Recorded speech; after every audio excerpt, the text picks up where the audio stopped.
really marvelous. Well, once I had these two big bags, and two of these major change agents at National Institute of Education, they were coming down. I was going to the elevator, and they were walking down, and I thought, oh no, you know, I've got to get out of here. So I had to go in the men's room and hide.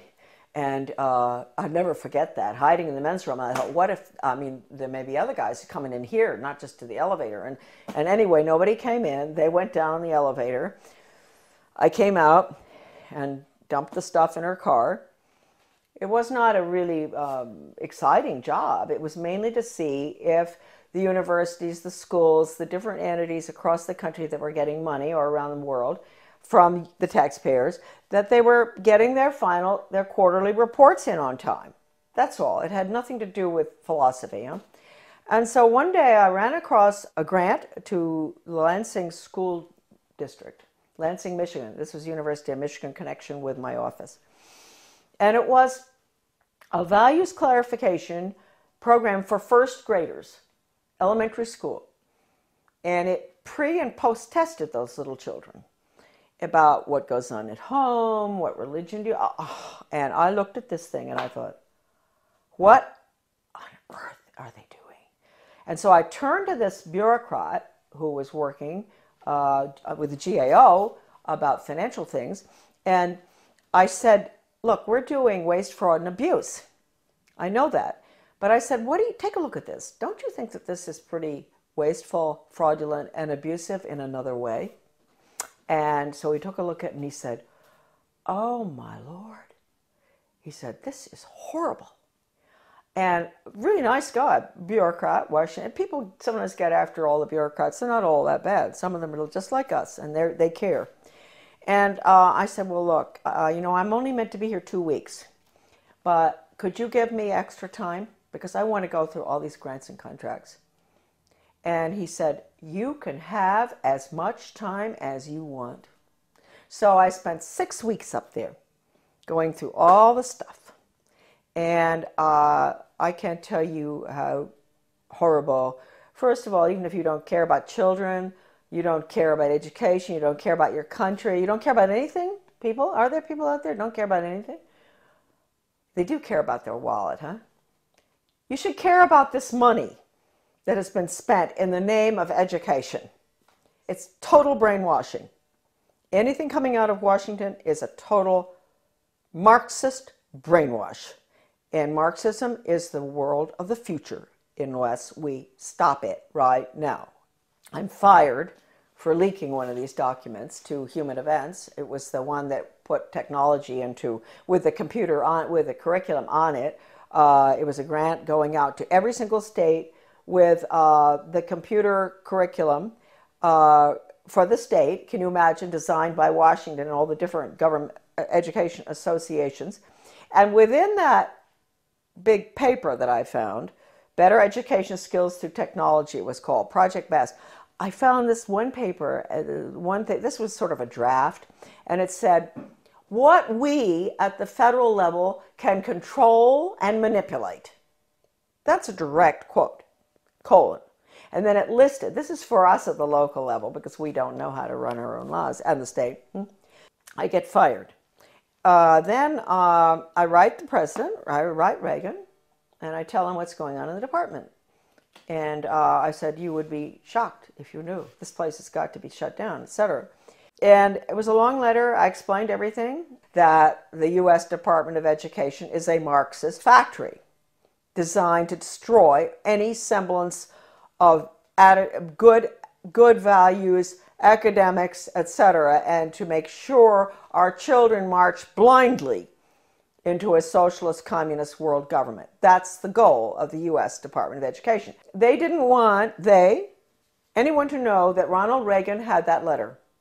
So I never got a reply. I tried to. I called Ed Meese. I went home, called Ed Meese, who was the chief counselor or whatever in the White House, and I said, I want to talk to you all. I want an answer to that letter. Finally, I went down and talked with Ed Meese's aide, Ken Cribb, and I said, he patted me on the shoulder, you know, that way they do that. Oh, Charlotte, aren't you pleased to know the president got your letter? That's an admission right there. I know he got it because John Lofton, a journalist at that time in Washington, called his office, the White House, back in 1983 or something, and asked. And they said, yes, it's on his desk and he's marked it up. So let's get that straight. He had it. The purpose of that letter was to make sure that that department is abolished and the American public education is returned to its original status, run at the local level and with elected school board members and with no influence whatsoever from the federal or international level. That's how it should be. It was the best education system in the world. That's what I was asking for.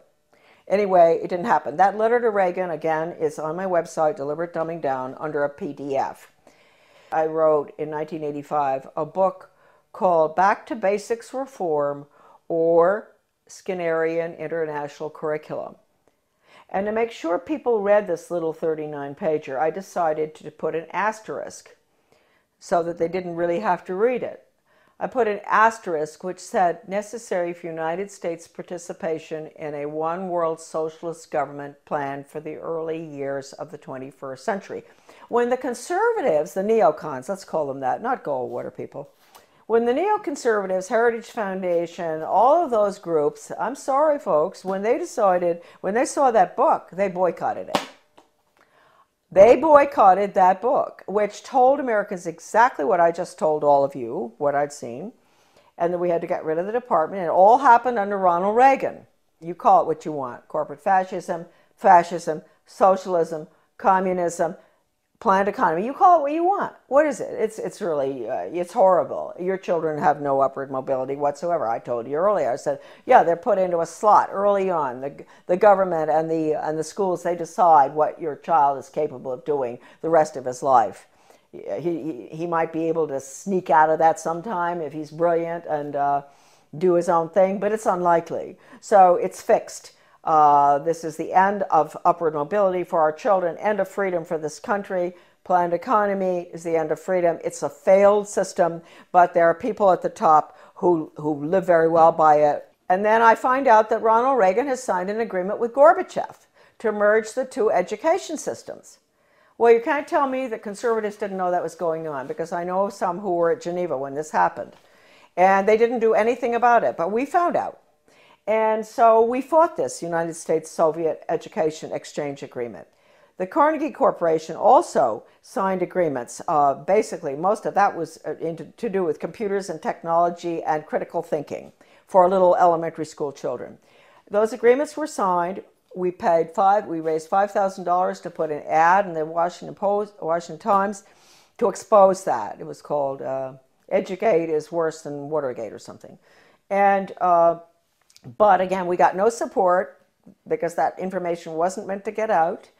Then about 4 years after the fact, my little article was called Soviets in the Classroom, America's Latest Education Fad, that nobody would touch. The conservatives, all the different conservative groups, media and all, would not publish it. All of a sudden I got a phone call from a wonderful man by the name of Robert Morris. He was a judge from New Jersey. He calls and he said, I'm now the president of America's Future. And I had tried to get this article published by America's Future, Soviets in the Classroom. And I couldn't get it published. It was interesting because America's Future used to do a lot of articles on bad textbooks and everything in the United States. And I thought surely they would be interested in the United States-Soviet textbook agreement too, and exchanges. And I was sure but no, they would not publish it. So this Bob Morris became president. He found my article in a drawer in the desk that was left there, the manuscript. And he read it and he thought, oh, what is this? Can you imagine? He's a leading conservative himself, very important person. He had not heard about it. He had not heard what Reagan had done. It's happened ever since 1958, when the first agreement was signed by Eisenhower with the Soviet Union at the peak of the Cold War. And then the various agreements have been signed all the way through until recently, one with China. So we have merged, and let me point out, just today, I was informed that there are forces at work in the state of Maine that are surrounding our wonderful people that we elected last November. Traditional Mainers, good hardworking Mainers who were very upset about what's going on. They worked hard to get our governor in, a wonderful man, Paul LePage. And I want to warn all of you that out in your states, if you elected some really good people, they've been surrounded. And you've got to be very careful. You've got to let them know not to go along with any of the agendas that call for regional government or consolidation. Because regionalism, you know, the merging of services, the police forces in one town, police force merges with another one, the schools consolidate, all the little schools merge into a big one. They tell you that's to save money and all. They're lying to you because it doesn't. We know that. It doesn't save money. But what it really is, regionalism is communism. And I have an article, it's in Deliberate Dumbing Down of America. You can look up the name Zeitlin. You will see this communist writer for the Communist Daily World in the mid-70s talking about the need for the United States to implement regionalism and consolidation. It's communism. So any effort that you see out there where they use the word, they don't use the word regionalism that much anymore, they're getting smart. They use the word consolidation. They convince the people, especially in economic downturn times like right now, this tragic time we're going through, that this will save money, that it won't have as high taxes. Consolidate, consolidate, don't do it. We are the major country that's going down to communism, and the rest of the world will follow. They'll call it the global system, the international socialist global system. It is nothing but a totalitarian system. In 2002, President Gorbachev, in speaking in London, he called the European Union the new European Soviet. We know what we're looking at. The North American Union and all other regional entities throughout the world, whether it's the Pacific Circle Consortium or whether it's the Middle East. You think we went into the Middle East for any reason other than to destroy Iraq and to make it part of a region hooked into the banks?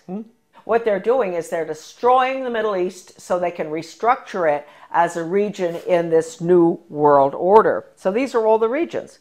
Their whole structure is based on the model, which is the European Union. So I ask Americans, what will you call? What would Gorbachev call the North American Union? He would call it the North American Soviet. How do we like that? Wake up. If there's anything that is important for you to remember from these videos today, is that we are at the end of the line. We are doing exactly what Gorbachev wants. Consolidation. Now, this is an interesting cartoon. This is regional government. This is the consolidation of schools, basically. And you see the little guy in the one-room schoolhouse, he's chewing a piece of grass or something. And he looks very happy. He belongs to Little Frog Lick Creek High School. He's chewing the grass with a smile. If you follow him through, you're going to see him looking more and more miserable as they merge his one-room schoolhouse to a six-room schoolhouse, to 8 more schools, and then into a central school, which is a region. And then you're going to see him at the end. He's holding his left arm out, up like this, clenched fist, little hair, very unhappy. And his t-shirt says, Our Lady of the Benevolent Dictatorship, One World Global Training Corps. And then the last one, he has on earphones, you know, like you guys have all the time. Finally, he's smiling. He's connected to something with a wire. And it says, Interplanetary Carbon Unit Reprogramming Pod. Well, I saw that in a very liberal left education journal called Phi Delta Kappa. Many people will recognize that, 1983. The title of it is Consolidation, going from the small school to the central regionalized school, and which is what regional government is all about. And you know, you can get rid of all the parochial views that the children have in the little school where the parents can go You know, the school board meeting is just across the street, the school, and all the parents know each other, the teacher, you know, it's a lovely atmosphere.